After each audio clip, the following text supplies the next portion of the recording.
Buongiorno, benvenuti alla TG Sicilia. Le principali notizie. Catania, 2 miliardi dall'Europa per un nuovo stabilimento alla ST Microelectronics. Annunciate 3.000 assunzioni di tecnici laureati. Il ministro delle imprese Urso sottoscritta la cessione dell'ex Bluetech di Termini Imerese al gruppo Pelligra. Messina e il ministro delle infrastrutture Salvini, aperti entro l'anno i cantieri per il ponte sullo Stretto. Previsto un piano di investimenti per 16 miliardi in Sicilia. Palermo, mio figlio è morto sul lavoro a 21 anni, che lo Stato rifletta. La CGIL crea un comitato per assistere i familiari delle vittime. Vogliamo giustizia e verità, dicono al TG Sicilia. Foto e video di abusi sessuali su minori, arrestato un catanese di 22 anni. L'indagine è nata da un'inchiesta avviata dalla Polizia Postale di Verona. Risolto nell'Agrigentino un cold case di 32 anni fa, 3 indagati per un duplice omicidio in famiglia, mandanti le figlie di una delle vittime. La Sicilia accoglie i turisti con le più diverse ordinanze dei sindaci. A Favignana vietato girare in costume, Scordia dice no ai cortei funebri, sanzioni salate per i trasgressori. Per il calore anomalo degli ultimi anni un pericolo crescente nelle acque delle coste siciliane, il vermocane, predatore dagli aculei sviluppati, si ciba di pesci e può ferire gli uomini. Se spezzato in due si rigenera. Calcio, il Catania getta le basi per la nuova stagione. Per la panchina il vicepresidente Grella avrebbe un accordo di massima con Mimmo Toscano.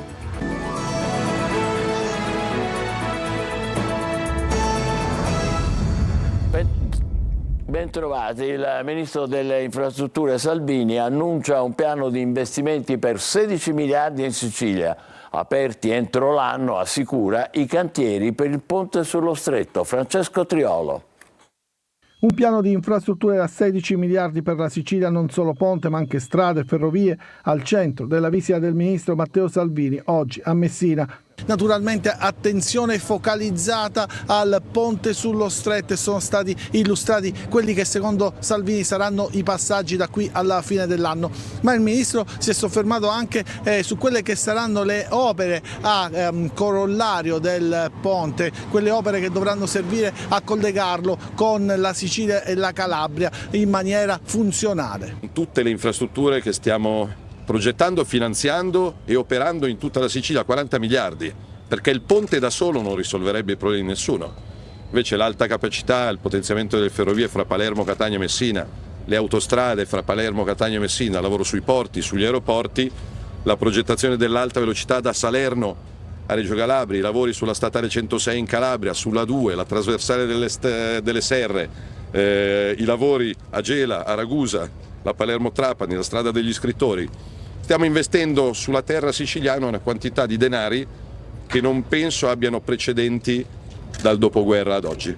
Parole anche per gli espropriandi, gli indennizi saranno adeguati, ha detto Salvini, ricordando come anche in altre città come Roma e Milano si stia lavorando ad opere importanti come le metropolitane che hanno un impatto forte sul tessuto cittadino. Una giornata storica per la Sicilia, l'ha definita il ministro del Made in Italy Urso parlando alla ST Microelectronics di Catania e parlando del notevole investimento destinato al più grande polo di sviluppo della microelettronica a livello mondiale. Sono state annunciate 3.000 assunzioni di tecnici laureati. Simona Mazzone. Dalla polvere di silicio al microprocessore, un viaggio che ha reso Catania il più importante polo di sviluppo a livello mondiale nella microelettronica e che diverrà il più grande nel settore del fotovoltaico in Europa. Siamo all'ST Microelectronics che conta solo a Catania più di 5.300 dipendenti, oltre 50.000 nel mondo nelle sue 50 sedi tra produttive e non. La notizia di 2 miliardi di euro dall'Italia approvati dalla Commissione europea è stata ufficializzata in sede dal ministro del Made in Italy Urso insieme alla vicepresidente della Commissione europea Vestager per aumentare competenze e talenti con 3.000 assunzioni annunciate ma destinati anche al nuovo impianto manufatturiero di carburo di silicio. Noi a fine anno, nel corso di questo 2024, raggiungeremo investimenti nella microelettronica pari ad oltre 10 miliardi di euro, e ciò faranno dell'Italia uno dei paesi più significativi e competitivi a livello europeo. È previsto un investimento pluriennale di 5 miliardi di euro che serviranno anche per realizzare il Silicon Campus, con la principale linea di produzione a Catania. Combina soldi pubblici, quindi soldi dei contribuenti, e un investimento privato molto importante, dimostra come possa sviluppare un processo che va dalla polvere fino ai chip che vanno nelle vostre autovetture. ST, Petrolchimico e Bluetech. Per quest'ultimo sito è stato appena sottoscritto il contratto di cessione con la società di Pelligra. Saranno 3 punti attrattivi di massimo prestigio per la Sicilia. Nascerà un polo industriale che potrà utilizzare appieno anche il porto commerciale di Termini Imerese e l'interporto che ne è connesso, e quindi in quella parte della Sicilia, appunto attorno a Termini Imerese, rinascerà l'industria italiana. Dopo la TG alle 14.30 su Telecolor torna il nostro ospite, il sindaco di Catania Trantino. Per le vostre domande scrivete al numero WhatsApp come al solito 342 74 55 005 oppure inviate una mail a sicilia24focus@telecolor.it. Vi aspettiamo all'appuntamento con il sindaco oggi su Telecolor alle 14.30 con un'ampia pagina riservata ai vostri messaggi. Siccità e carenza idrica, proseguono senza soste le proteste di agricoltori e allevatori che chiedono garanzie al governo regionale. Marco Cullà. Il presidio della Coldiretti davanti Palazzo d'Orleans va ancora avanti. Da 3 giorni agricoltori, allevatori e produttori sfidano il caldo e la stanchezza e vanno ad oltranza nella loro manifestazione a Piazza Indipendenza, come vediamo da queste immagini. Attendono risposte dal governo regionale. Il tema principale è sempre quello della siccità. Anche oggi la Coldiretti avrà un incontro con i vertici istituzionali, ma fin quando non verranno date determinate garanzie, le tende non verranno smontate. La chiave di volta, dicono dalla Coldiretti, sarà l'istituzione del tavolo politico alla presidenza della regione. Un tavolo richiesto da mesi da Coldiretti e che quindi sancirà un confronto continuo e costante tra tutti gli assessorati che si occupano di agroalimentare. Non si ferma nemmeno la protesta di agricoltori, amministratori locali e cittadini ai piedi della diga Castello per l'utilizzo delle sue acque a fini irrigui. Una protesta che ha come filo il tema della carenza d'acqua e dei problemi che si susseguiranno nei prossimi mesi. Palermo, sicurezza nei cantieri, assemblea della Fillea CGIL di Palermo con i familiari di operai vittime del lavoro. Costituito un comitato per dare supporto legale, psicologico e economico. Siamo arrabbiati, dicono i familiari delle vittime. Nessuno ci ridarà i nostri cari. Marco Cullà. Io sono solo incazzata perché mio marito se n'è andato a lavorare per mantenere i suoi 3 figli e non è tornato più. Basta morti sul lavoro, un paradigma che accomuna lavoratori e sindacati, soprattutto dopo la tragedia di Casteldaccia, il cui eco non è ancora passato. Questa mattina assemblea generale della CGIL sulla sicurezza nei cantieri, alla presenza dei familiari di operai vittime del lavoro. Lei è Veronica, ha perso il marito proprio a Casteldaccia nella strage del 6 maggio scorso. Ripete una sola cosa: Giustizia e basta. E poi c'è Monica, suo marito Giovanni, ignoffo, stava lavorando a Palermo in un cantiere, quando poi Si è sprezzato il braccio dell'autopompa del cemento, del calcestruzzo, e lo ha travolto. È rimasto lì. Io posso dire che sono uscite le notizie sbagliate. Quasi tutti i giornali hanno dato la notizia sbagliata, perché ha detto che è caduto da un ponte, che ha detto che ha messo il piede male ed è caduto per un errore suo, chi ha detto che non era in sicurezza, il cantiere era in sicurezza. Aveva il giubbino, aveva il casco, aveva le scarpe. la figlia annuncia la costituzione di un comitato a supporto dei familiari delle vittime. Lavorava mio figlio su un pannello pubblicitario, l'altezza di 7 metri, il pannello non era in regola con una passerella fatiscente. Non avevano attrezzature. Non avevano le imprese attrezzature di sicurezza che non sono mai esistite, non ci hanno avuto mai un controllo. 3 giorni lavorativi aveva Purtroppo fatto. dopo questo mio figlio 3 giorni ha avuto di vita e non c'era più. Qua, a 21 anni che lo Stato rifletta. Ancora da Palermo, dopo i funerali resta un mistero la morte di Angelo Onorato. Sempre fitte le indagini, c'è anche l'ipotesi dell'istigazione al suicidio.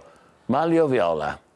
Prende in maniera decisa una strada nuova l'indagine sulla morte dell'imprenditore palermitano Angelo Onorato, trovato cadavere nel suo SUV sabato pomeriggio in via Ugo La Malfa, proprio a Palermo, una strada che costeggia il raccordo autostradale in direzione Trapani. All'indomani dei partecipati funerali tenuti in cattedrale, gli inquirenti continuano il loro lavoro. I dubbi sul fatto che possa essersi trattato di un suicidio sono davvero pochi, nonostante le legittime perplessità della famiglia, ma adesso c'è una nuova pista che ipotizza l'istigazione al suicidio. Le indagini però sono soltanto una fase iniziale e gli inquirenti chiedono silenzio. Serviranno settimane per sviluppare elementi di riscontro a queste ipotesi, così come gettano acqua sul fuoco della polemica sulle riprese fatte in chiesa dalla Digos ieri. È una normale procedura la videoripresa per risalire a tutti i presenti ad un funerale del genere, così come vengono ripresi tutti i partecipanti a veglie e manifestazioni. Nessuna ricerca specifica dunque. Anche la moglie di Angelo Onorato, l'europarlamentare Francesca Donato, ha scelto la strada del silenzio. Lo ha comunicato ufficialmente una nota alla vigilia del funerale l'avvocato Vincenzo Lorrè. Occorre far lavorare gli investigatori senza pressioni e senza fughe di notizie che possano minare le indagini, e anche la famiglia, che pure ha già espresso le proprie convinzioni, preferisce evitare ulteriori esternazioni fin quando non ci sarà maggiore chiarezza. Foto e video di abusi sessuali su minori. Un giovane catanese finisce nei guai. L'indagine è nata da un'inchiesta avviata dalla Polizia Postale di Verona. Tonino De Mana. L'onda lunga di un'inchiesta della Polizia Postale di Verona sullo sfruttamento sessuale di minori arriva fino a Catania e travolge un giovane di 22 anni arrestato nell'ambito di un'indagine coordinata dalla Procura distrettuale Etnea. L'accusa è di detenzione di materiale pedopornografico. Nel corso di una perquisizione disposta dalla Procura, investigatori del Centro Operativo per la Sicurezza Cibernetica della Polizia Postale hanno scoperto un ingente quantitativo di immagini e video che ritraggono minori, anche in tenera età, vittime di abusi sessuali. Il materiale illecito, migliaia di foto e video, era stato archiviato in diversi dispositivi elettronici e in sistemi di cloud protetti da password. Il giovane, che deve rispondere di detenzione di materiale pedopornografico, è stato posto ai domiciliari su disposizione del GIP del Tribunale di Catania. Il materiale rinvenuto su PC ed altri dispositivi elettronici dell'indagato è stato sequestrato. A Reggio Calabria è stato convalidato l'arresto di Francesco Putortì, il macellaio accusato di aver ucciso il catanese Alfio Santacampiano, entrato all'interno della sua abitazione in contrada Oliveto a Reggio Calabria. Nei confronti di Putortì il GIP ha riconosciuto il pericolo di fuga e di inquinamento del materiale probatorio.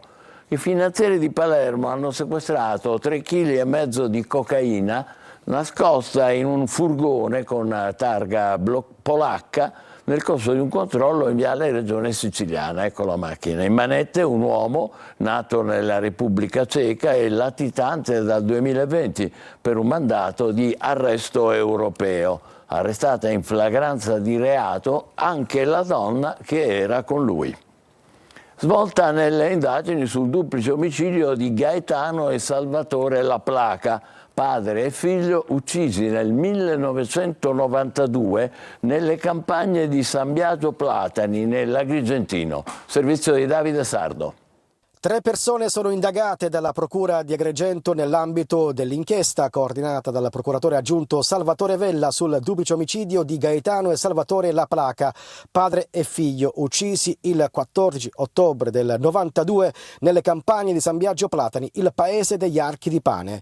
Il reato di concorso in omicidio si contesta a Luigi Costanza, 77 anni, residente a Comitini, Carmela La Placa, 56 anni, residente a Santo Stefano Quisquina, e Rosalba La Placa, Placa, 67 anni, residente a San Biagio Platani.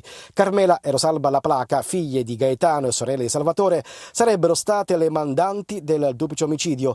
Luigi Costanza sarebbe l'esecutore materiale. I carabinieri, lanciati dalla procura, hanno eseguito delle perquisizioni tra Comitini, Santo Stefano di Quisquina e San Biagio Platani. Carmela e Rosalba La Placa avrebbero coltivato l'intenzione di uccidere il padre Gaetano a fronte di contrasti familiari degenerati con l'allontanamento dall'abitazione del marito di una delle figlie, quindi il genero del padre. L'omicidio sarebbe stato commissionato a Luigi Costanza, pagandolo 50 milioni di lire ricavati dalla riscossione di buoni fruttiferi intestati alla vittima, e poi con una jeep e dei cani da caccia. La Sicilia, lo sapete, è già piena di turisti e in vista dell'estate arrivano le prime ordinanze dei sindaci. A Favignana vietato girare in costume. Scordia dice no ai cortei funebri. Sanzioni salate per i trasgressori. Francesco Aloi. L'estate si avvicina e le città si riempiono di turisti. Una bella notizia per chi lavora nel comparto, ma non sempre chi è in vacanza rispetta le regole, soprattutto quelle del buon senso. E così ogni anno fioccano le ordinanze dei sindaci per regolare il tutto. Nei centri storici vicini al mare non è raro vedere gente che gira in costume, un comportamento poco rispettoso e vietato in molti comuni. A Favignana, meta turistica delle Egadi, il sindaco Francesco Forgione ha già firmato l'ordinanza. Chi gira a torso nudo o in costume sarà multato. Sanzione che va da 25 a 150 euro. La richiesta è una: rispetto per gli spazi pubblici. Ma a Scordia, nel catanese, la multa è molto più salata. Dovrà pagare dai 3.000 ai 5.000 euro chi non rispetta il divieto sui cortei funebri, imposto per evitare incidenti a pedoni e disagi al traffico veicolare. E poi c'è la candidata a regina delle ordinanze di questa estate, quella che regolamenta l'uso dell'acqua. Si prospetta infatti una stagione calda, dove a piovere saranno le ordinanze. Intanto c'è chi si prepara a raggiungere la prossima fermata, quella delle vacanze. Ma prima di viaggiare, informatevi sulle ordinanze. Il Sicilia Outlet Village, che nasce nel territorio di Enna, dà il via alla terza fase con l'apertura di una nuova area di 6.000 metri quadrati e 30 nuovi negozi. Questa mattina il taglio del nastro nel più grande outlet del centro-sud Italia, volano per lo sviluppo economico della regione. Emanuela Corsi.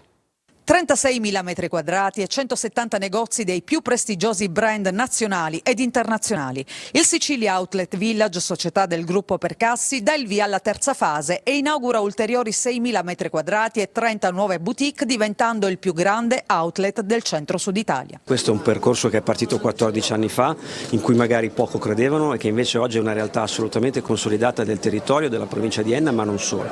Quindi noi con questo nuovo sviluppo abbiamo voluto dare un ulteriore segnale di forza, ma soprattutto del fatto che crediamo in questa terra e in questo territorio. Un investimento di oltre 35 milioni di euro che rafforza anche il ruolo catalizzatore del polo commerciale per lo sviluppo economico e occupazionale della regione, con un indotto di oltre 1.500 risorse tra dipendenti e lavoratori indiretti. Ancora una volta un investimento che porterà dei posti di lavoro, e quindi la politica deve vedere assolutamente favorevolmente e deve stare vicina degli imprenditori che ancora una volta vogliono rimanere in Sicilia e vogliono investire sul nostro territorio. Al taglio del nastro che inaugura questa nuova fase il general manager di Arcus Real Estate Luca Nasi, il partner di Orion Village Nicola Sanfilippo, il direttore di Sicilia Outlet Village Cesare Greco e i rappresentanti delle istituzioni. Sicuramente il più importante outlet del sud Italia, e quindi nella considerazione che molti viaggiatori nel scegliere la loro destinazione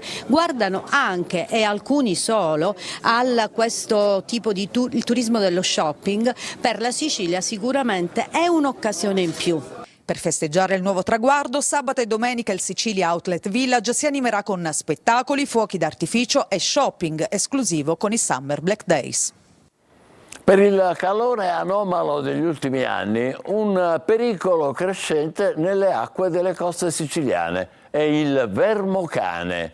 predatore dagli aculei sviluppati, si ciba di pesci, ma può ferire anche gli uomini. Se spezzato in due, si rigenera. Desirée Ferlito. Sono dei predatori insaziabili, se spezzati in due si rigenerano e hanno aculei urticanti.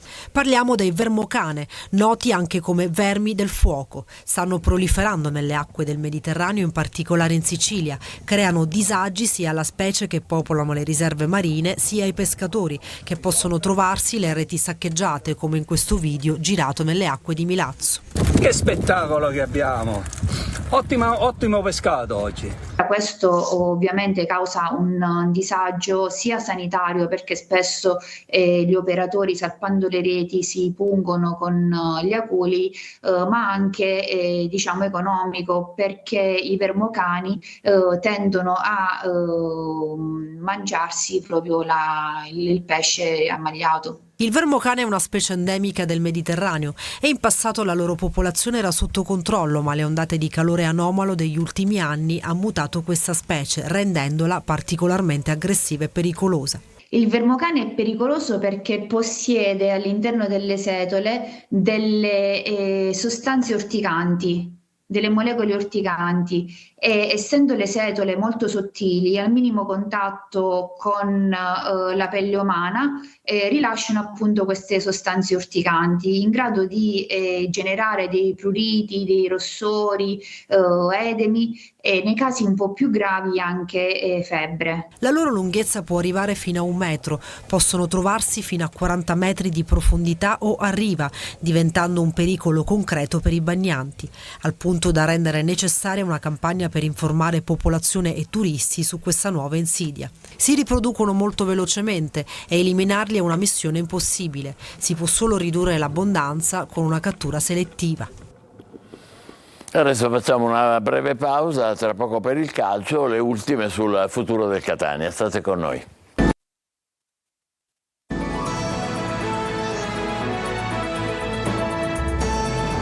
Eccoci di nuovo insieme con il calcio. Il Catania getta le basi per la nuova stagione, priorità al DS e al tecnico. Il vicepresidente Grella avrebbe un accordo di massima con Toscano, che piace anche al Padova. Tonino De Mana. Una settimana per smaltire la delusione di Avellino ed un'altra settimana, la prossima, per avviare tutte le valutazioni e dare il via alla programmazione della stagione calcistica 2024-2025. Allenatore e direttore sportivo sono le priorità del vicepresidente Grella, che sta lavorando sotto traccia per costruire una squadra in grado di lottare per la Serie B, facendo però tesoro degli errori della passata stagione, vissuta tra l'esaltazione per la vittoria della Coppa Italia di Serie C e l'incubo dei play-out, passando per la sfortunata avventura dei playoff. Dietro la scrivania si cerca un profilo di alto livello di esperienza che conosca comunque la categoria. E l'identikit porta a Daniele Faggiano un breve passato da portiere ed una carriera già più che dignitosa, iniziata all'ombra di Perinetti e proseguita a Bari, Siena, Trapani, Palermo, Parma, Genova e Sampdoria. Contestualmente si lavora per definire il nuovo allenatore. La società Etnea avrebbe blindato Mimmo Toscano tra i protagonisti della cavalcata trionfale del Cesena e sul punto però di non rinnovare. Su Toscano, unico tecnico nella storia del calcio italiano ad aver vinto 5 campionati di Serie C, nelle ultime ore sarebbe piombato il Padova, ma Grella è convinto di concludere la trattativa proponendo un sostanzioso contratto triennale. Si vedrà. Dopo aver posto i tasselli su tecnico e DS, verrà avviato il calciomercato. Il gruppo rosazzurro infine dovrebbe radunarsi a metà luglio in sede per poi partire il ritiro precampionato che si terrà probabilmente ad Assisi. E noi intanto ci fermiamo qui, il prossimo appuntamento lo sapete alle 20, grazie e buon pomeriggio.